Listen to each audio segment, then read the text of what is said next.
วันที่9เมษายน2025สหายพลตรีหาทอบิงผู้บัญชาการกองบัญชาการทหารเขต 4 สาธารณรัฐสังคมนิยมเวียดนามพร้อมด้วยคณะได้เข้าเยี่ยมยามและอวยพรสหายพลโทคำเลียงอุทาไกโซนกรรมการศูนย์กลางภาครัฐมนตรีกระทรวงป้องกันประเทศแห่งสาธารณรัฐประชาธิปไตยประชาชนลาวเนื่องในโอกาสปีใหม่ลาวพุทธศักราช 2568 สหายพลตรีหาทอบิงได้กล่าวคำอวยพรไซอันประเสริฐมายังรัฐมนตรีกระทรวงป้องกันประเทศแห่งสาธารณรัฐประชาธิปไตยประชาชนลาวเนื่องในโอกาสปีใหม่ลาวพุทธศักราช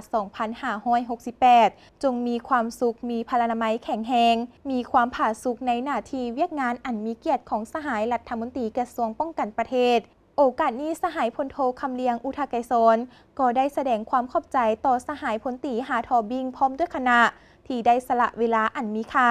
เดินทางมาอวยพรในครั้งนี้และเนื่องในโอกาสปีใหม่ลาว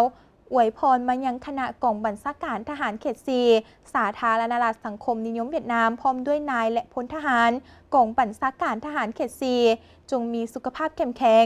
มีพลานามัยสมบูรณ์พร้อมกันจัดตั้งปฏิบัติหน้าที่เวียกงานให้มีผลสำเร็จอันใหม่ใหญ่หลวงกว่าเก่าอวยพรสายพัวพันมิตรภาพความสามัคคีพิเศษและการร่วมมือหอบด้านระหว่างการนำ2 ภาค 2 รัฐ 2 กองทัพและประชาชน2 ชาติลาวเวียดนามจงมั่นคงทะนงแกนและสวยสดงดงามตลอดไป